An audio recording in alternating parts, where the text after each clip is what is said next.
ಸಂಜೆ RCB ಆಟಗಾರರ ಮೆರವಣಿಗೆ ಇಲ್ಲ, ಮೆರವಣಿಗೆ ಇರೋದಿಲ್ಲ. ವಿಕ್ಟರಿ ಮಾರ್ಚ್ ಓಪನ್ ಬಸ್ಸಲ್ಲಿ RCB ಮೆರವಣಿಗೆ ಇರೋದಿಲ್ಲ. ಇರುತ್ತೆ RCBದು ವಿಕ್ಟರಿ ಪರೇಡ್ ಅಂತ ಬಹಳಷ್ಟು ಜನ ನಿರೀಕ್ಷೆ ಇಟ್ಕೊಂಡಿದ್ರು, ಬಟ್ ಇಲ್ಲ. ಕ್ಲೋಸ್ಡ್ ಬಸ್ನಲ್ಲೇ ಚಿನ್ನಸ್ವಾಮಿಗೆ ಆಟಗಾರರು ತೆರಳುತ್ತಾರೆ. ಇನ್ನು ಸ್ಟೇಡಿಯಂ ಅಲ್ಲಿ ಪಾಸ್ ಇದ್ದವರಿಗೆ ಮಾತ್ರ ಸ್ಟೇಡಿಯಂ ಎಂಟ್ರಿಗೆ ಅವಕಾಶ ಇರುತ್ತೆ. ಯಾರು ಬೇಕಾದರೂ ಹೋಗ್ಬೋದು ಅನ್ನೋ ಅವಕಾಶ ಮಾಡಿಕೊಡಲ್ಲ. ಈಗ ಆಲ್ರೆಡಿ ಪಾಸ್ ಇರಬೇಕು, ಪಾಸ್ ಇದ್ದವ್ರಿಗೆ ಮಾತ್ರ ಸ್ಟೇಡಿಯಂಗೆ ಹೋಗೋದಕ್ಕೆ ಅವಕಾಶ ಇರುತ್ತೆ. ಮತ್ತೆ ಸಂಪರ್ಕಕ್ಕೆ ಸಿಕ್ಕಿದ್ದಾರೆ HAL ವಿಮಾನ ನಿಲ್ದಾಣದ ಸಮೀಪದಿಂದ ಚಂದ್ರು, ಎಷ್ಟೊತ್ತಿಗೆ RCB ಆಟಗಾರರು ಬೆಂಗಳೂರನ್ನ ಬಂದು ತಲುಪ್ತಾರೆ ಗೊತ್ತಾಗ್ತಾ ಇದೆಯಾ? ವಿಜಯ್, ಏನು ಈಗಾಗಲೇ ಅಹಮದಾಬಾದನ್ನ ಬಿಟ್ಟಿರುವಂತಹ RCB ತಂಡ ಇನ್ನೇನು ಕೆಲವೇ ನಿಮಿಷಗಳಲ್ಲಿ ಅಂದರೆ ಒಂದು ಕಾಲ್ ಅಷ್ಟೊತ್ತಿಗೆ ಇಲ್ಲಿ ತಲುಪಲಿಕ್ಕೆ ಎಲ್ಲ ಬರ್ತಾರೆ ಅನ್ನುವಂತಹದ್ದು ಈಗಾಗಲೇ ಪೊಲೀಸರ ಮಾಹಿತಿ ನೀಡಿರುವಂತಹದ್ದು. ಇನ್ನು ಈಗಾಗಲೇ 2 ಬಸ್ಗಳು ಕೂಡ ಇಲ್ಲಿ ಬಂದು ನಿಂತಿದ್ವು, ಅಂದರೆ ಎಂಟ್ರೆನ್ಸ್ ಅಲ್ಲಿ ನಿಂತಿತ್ತು. ಇಷ್ಟೊತ್ತು ಕೂಡ ಇಲ್ಲೇ ನಿಂತಿದ್ದಂತಹ ಬಸ್ಗಳು ಇನ್ನೇನು ಅವರು ಅರೈವ್ ಆಗ್ತಾರೆ ಅಂತಂದಾಗ ಅರ್ಧ ಗಂಟೆ ಮುಂಚಿತವಾಗಿ ಒಳಗಡೆ ಹೋಗಿರುವಂತಹದ್ದು. ಇನ್ನು ನಾವು ನೋಡ್ತಾ ಇರ್ಬೋದು ದೃಶ್ಯಾವಳಿಗಳಲ್ಲಿ ಪೊಲೀಸರು ಕೆಲವೇ ನಿಮಿಷಗಳಲ್ಲಿ ಇನ್ನೇನು RCB ತಂಡ ಇಲ್ಲಿ ಬಂದು ಇಳಿಯುತ್ತೆ ಅಂತಂದಾಗ ಸಾಕಷ್ಟು ತಯಾರಿಗಳನ್ನು ಮಾಡ್ಕೊಳ್ತಾ ಇರುವಂಥ ಬ್ಯಾರಿಕೇಡ್ಗಳನ್ನು ಹಾಕಿ ಯಾವುದೇ ಕಾರಣಕ್ಕೂ ಈಗ ಸಾಕಷ್ಟು ಅಭಿಮಾನಿಗಳು ಕೂಡ ಇಲ್ಲಿ ಜಮಾಯಿಸಿರೋದನ್ನ ಏರ್ಪೋರ್ಟ್ ಬಳಿ ಜಮಾಯಿಸಿರೋದ್ರಿಂದ ಅದರಲ್ಲಿ ಅವ್ರನ್ನ ಕಂಟ್ರೋಲ್ ಮಾಡಿ ಯಾರನ್ನೂ ಕೂಡ ಒಳಗಡೆ ಬಿಡದಂಗೆ ರಸ್ತೆಗೆ ಯಾರು ಕೂಡ ಅಡ್ಡ ಬರದೇ ಇರೋ ರೀತಿಯಲ್ಲಿ ಸಾಕಷ್ಟು ಬ್ಯಾರಿಕೇಡ್ಗಳನ್ನು ಹಾಕಿ ಬಿಗಿ ಭದ್ರತೆಯನ್ನು ಒದಗಿಸಿರುವಂತಹದ್ದು. ಇನ್ನು ಈ ಬಸ್ಗಳು ಏನು ಬರ್ತವೆ, ಬಸ್ಗಳು ಹೋಗುವಂತಹ ರೂಟ್ನಲ್ಲಿ ಸಾಕಷ್ಟು ಅಂದರೆ ಝೀರೋ ಟ್ರಾಫಿಕ್ ರೀತಿಯಲ್ಲೇ ಮಾಡಿ ಕೊಡಬೇಕು, ಮತ್ತು ಯಾವುದೇ ರೀತಿಯಾಗಿ ಯಾರು ಕೂಡ ಅಡ್ಡ ಬರಬಾರ್ದು ಅನ್ನುವಂಥ ನಿಟ್ಟಿನಲ್ಲಿ ಕಂಪ್ಲೀಟ್ ರೋಡನ್ನು ಬ್ಲಾಕ್ ಮಾಡುವಂತಹ ವ್ಯವಸ್ಥೆಗೂ ಕೂಡ ಪೊಲೀಸರು ಮುಂದಾಗಿರುವಂತಹದ್ದು.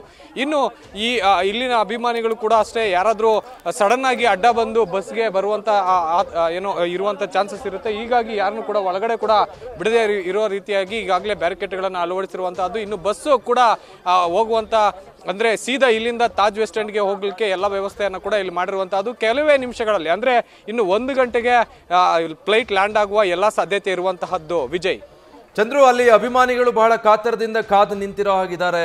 ಕಪ್ ಗೆದ್ದಿರೋ ಆಟಗಾರರನ್ನು ನೋಡಬೇಕು, ಶುಭ ಕೋರಬೇಕು ಅಂತ ಯಾರು ಮಾತಾಡ್ಸೋ ಪ್ರಯತ್ನ ಮಾಡ್ಬೋದಾ? ಮಾತಾಡ್ತಾರಾ ಅಭಿಮಾನಿಗಳು? ಖಂಡಿತ ವಿಜಯ್, ಏನು ಈಗಾಗಲೇ ಸಾಕಷ್ಟು ಜನ ಬಂದಿರುವಂತಹದ್ದು, ಏನು ಕೆಲವೇ ನಿಮಿಷಗಳಲ್ಲಿ ಬರ್ತಾರೆ ಅಂತ ಹೇಳಿ ಅವ್ರನ್ನ ಮಾತಾಡಿಸ್ತಾ ಹೋಗ್ತೀನಿ. ಮೇಡಮ್, RCB ಕಪ್ ಗೆದ್ದಿದೆ, ಈಗ ಅವ್ರನ್ನ ನೋಡ್ಲಿಕ್ಕೆ ಎಷ್ಟು ಕಾತರದಿಂದ ಕಾಯ್ತಾ ಇದ್ದೀರಾ? ತುಂಬಾ ಖುಷಿಯಾಗಿದೆ ನನಗೆ, ತುಂಬಾ ಕಾಯ್ತಾ ಇದ್ದೀನಿ. ಪರೇಡ್ಗೆ ಹೋಗೋಣ ಅಂತ ರೆಡಿ ಆಗಿದ್ದೆ, ಅದಕ್ಕೆ ಇಲ್ಲಿಗೆ ಬಂದೆ, ಇಲ್ಲಿ ಬರ್ತಾ ತಿರುಗಿ ಬಂದೆ. ತುಂಬಾ ಖುಷಿಯಾಗಿದೆ. ಸೆಲೆಬ್ರೇಷನ್ ಈಗ ಆಲ್ರೆಡಿ ಶುರು ಮಾಡಿದ್ದಾರೆ. ಎಲ್ಲರೂ ಕೂಡ RCB ಅನ್ನುವಂಥ ಘೋಷಣೆಯನ್ನ ಕೂಗ್ತಾ ಇರುವಂತಹದ್ದನ್ನು ಕೂಡ ನಾವು ಗಮನಿಸಬಹುದು. ಇನ್ನೊಬ್ಬರನ್ನ ಮಾತಾಡ್ಸಿಕ್ಕೂ ಕೂಡ ಹೋಗ್ತೀನಿ. ಸರ್, ನೀವು ಕೂಡ ಪ್ಲೇಯರ್ಸ್ನ ನೋಡಕ್ಲಿಕ್ಕೆ ಬಂದಿದ್ದೀರಾ? ಖಂಡಿತ ಸರ್, ಹೌದು, ಪ್ಲೇಯರ್ಸ್ ನೋಡೋಕ್ಕೆ ಬಂದಿರೋದು. ನಿನ್ನೆ ಸೆಲೆಬ್ರೇಷನ್ ಎಲ್ಲ ನೋಡಿ ಫುಲ್ಲು ಗಂಟ್ಲೆಲ್ಲ ಕಟ್ಕೊಂಡ್ಬಿಟ್ಟಿದೆ. ಆದ್ರೂ ಇವತ್ತು ನಾವು ಪ್ಲೇಯರ್ಸ್ನ ನೋಡಬೇಕು. ಅವ್ರು ನೋಡೋದೇ ಒಂದು ಸಂತೋಷ. ಇವತ್ತು ಅವ್ರನ್ನ ನಾವು ಬೆಂಗಳೂರಿಗೆ ಬರ್ಮಾಡ್ಕೊಳೋದೇ ಒಂದು ಸಂತೋಷ. ಹಾಗಾಗಿ ಎಲ್ಲರೂ ಸೇರಿದ್ದೀವಿ.